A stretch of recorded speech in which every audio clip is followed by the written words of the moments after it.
The Attack on Titan final manga volume is out. We got the packed Attack on Titan final guidebook, which includes some stuff about Historia's baby, Mikasa's love, and some other characters. You got the manga volume with more fixes / updates. You got the Attack on Titan manga color edition. You got 2 interviews, one with the Fullmetal Alchemist author. There's just so much. So go also smash a like and subscribe. New anime videos every Friday. And definitely check back, especially if YouTube does not notify you, which I've been seeing. There is a lot to cover, so I'm going to try to make this a quick video, highlighting the important juicy parts you should know about. Let's actually kick this off with the Attack on Titan final guidebook. Like the first half of this final guidebook really is stuff you've seen before. And around the second half of this Attack on Titan final guidebook, you do have new stuff, which includes some information about the characters post-rumbling. Let me actually first bring up Zeke. More specifically, Zeke wanted to help stop Eren's rumbling by letting himself get killed by a Levi.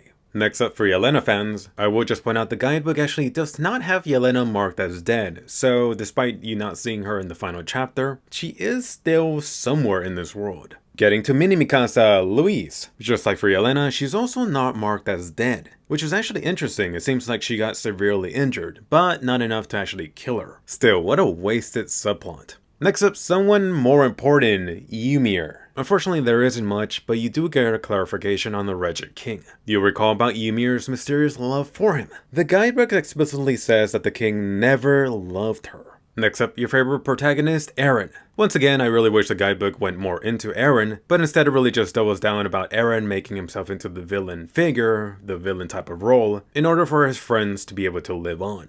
Out of the trio, probably the most revealing thing is actually about Mikasa. Isayama clarified how being with Eren was really her only true wish. If only Mikasa was able to express her honest feelings. If she had, Eren would not have left her. In other words, really going back to that memory temporary world created. He goes on to mention how Mikasa wanted to continue to live with Eren forever. In case there was any doubt, Mikasa's love, Mikasa's desire was not something due to the Ackerman family's bloodline. Instead, it was Mikasa's heartfelt wish. There is something about Armin here, but it comes up again in the interview. You'll see this in a little bit. Next up for Queen Historia. Finally confirmed without a doubt. The farmer is officially listed as Historia's husband. In the Historia section it even says she married the farmer guy. So sorry Eren and Historia shippers, that's been killed off. Next up, getting into the Isayama interview included in this guidebook. Originally the last page in the actual magazine should have been the scene of the 3 running towards the hill. That has now been made the official cover of the final volume. Isayama also explicitly mentions the 51 page limit here. At this point he mentions adding 8 more pages in the official volume. The interviewer does bring up that he's heard that the series went on longer than Isayama originally planned. Isayama goes on to say that the number of characters has increased. One of the hardest parts about this was making sure each character's story was completed. It would be a realistic way of expressing the story if the characters in the last chapter got married or died, and it would be easy for the author not to draw the later chapters of the characters. But Isayama thought the readers would be disappointed if the story was closed that way. That's why Isayama couldn't finish Attack on Titan without bringing down the curtain firmly on each character. I think at this point some vocal fans would argue how exactly successful Isayama was in actually accomplishing this. Anyway, this next question is pretty telling. Which characters have taken an unexpected turn in the course of the series? Isayama outright confirms something I've thought since the beginning, that the story arc for Eren, Mikasa, and Armin had already been decided in advance. Isayama goes on to say, but the scene in the last story where Eren is uncool, the big simp Eren, was something that came to Isayama as he was drawing the story. Isayama says he really likes this uncool, bad-looking Eren, that just being able to draw this scene gave him the feeling that Eren is back. Now getting into a very interesting topic about Eren and Mikasa. Back when he drew the chapter of Eren encountering Dina, his editor actually said, "I thought they were going to kiss." To which Isayama answered, "I'm embarrassed to have them kiss in this situation." But at the same time, Isayama didn't know what to do with them after once they actually had kissed. He was sure that a kiss was what Mikasa intended, but in hindsight Isayama thinks he couldn't make Mikasa take the next step. The interviewer says that the kiss scene was finally depicted in chapter 138, that this included something like Eren's love story mentioned earlier, to which Isayama expands on. He thinks that the kiss that was suppressed in chapter 50 ended up becoming true in the final chapter. He says that I'm not sure what exactly changed in my mind, but I'm sure I'll find out when I reread the story years from now. Next up, Isayama asked whether there was anything he didn't intend to make in the story. I include this because it doubles down with something he mentioned earlier. Isayama claims yes, the core Attack on Titan story, and the story of Eren, Mikasa, and Armin was decided in advance, but the actual fine-grained details of the story and actions of the other characters were decided as the series continued. In other words, that should be the major roadmap had been decided on.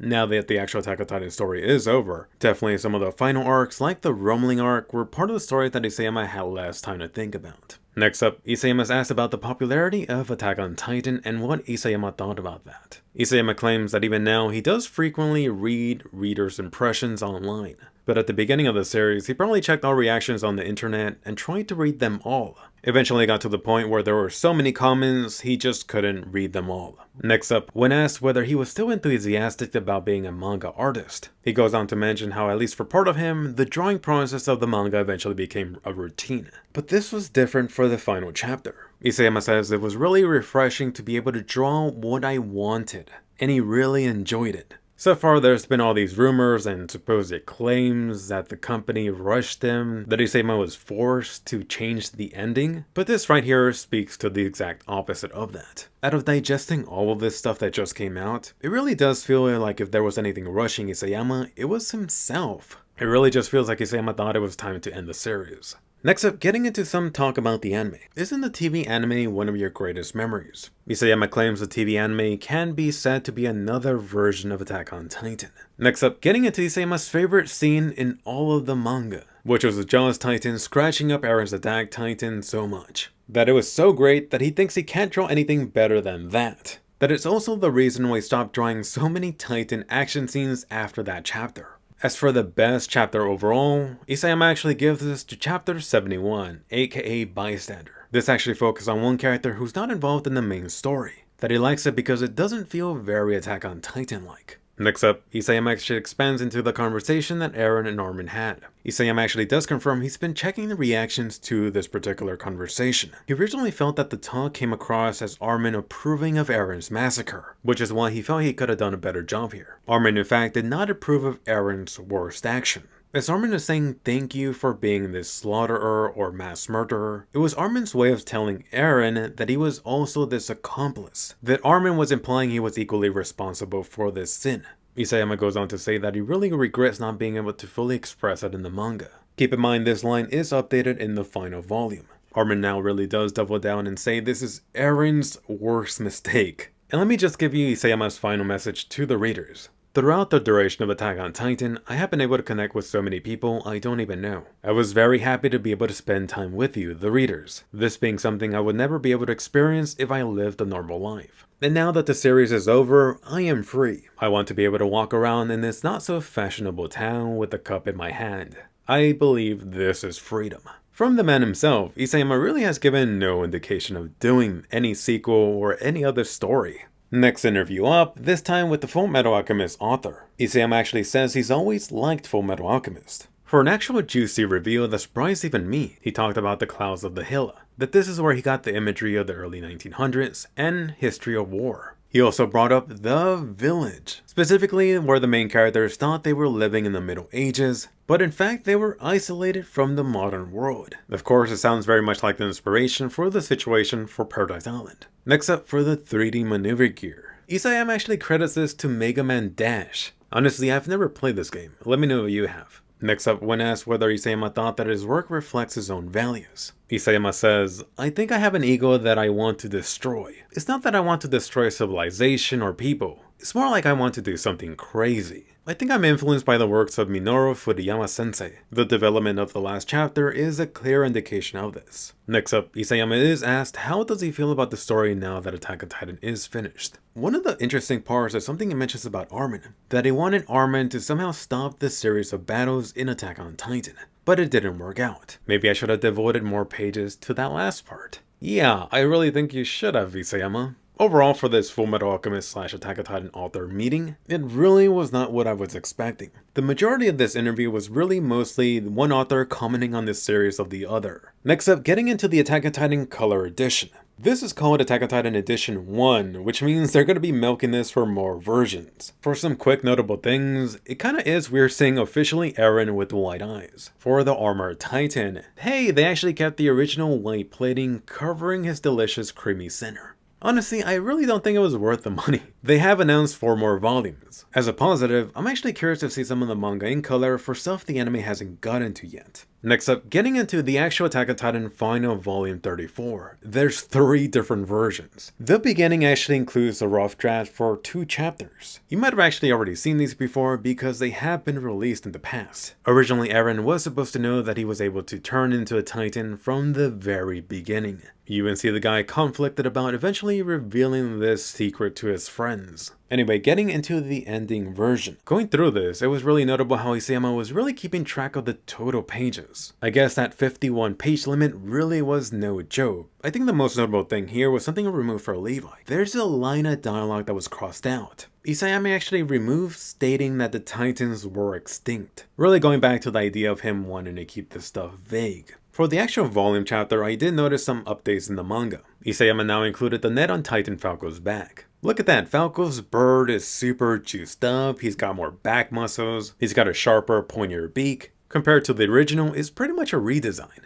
The bottom panel is actually completely redone so you can see the updated KFC design.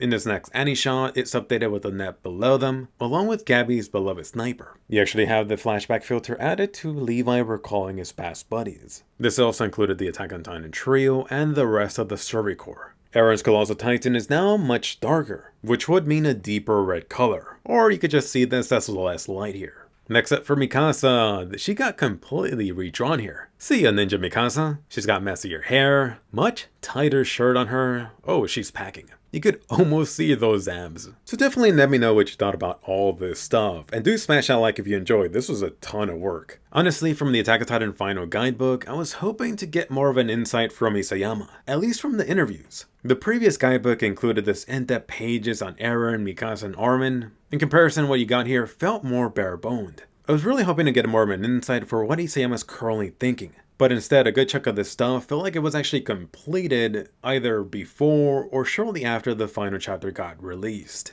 I don't know about you, but I'm super curious to what Isayama thinks about the reception for Attack on Titan, especially outside of Japan.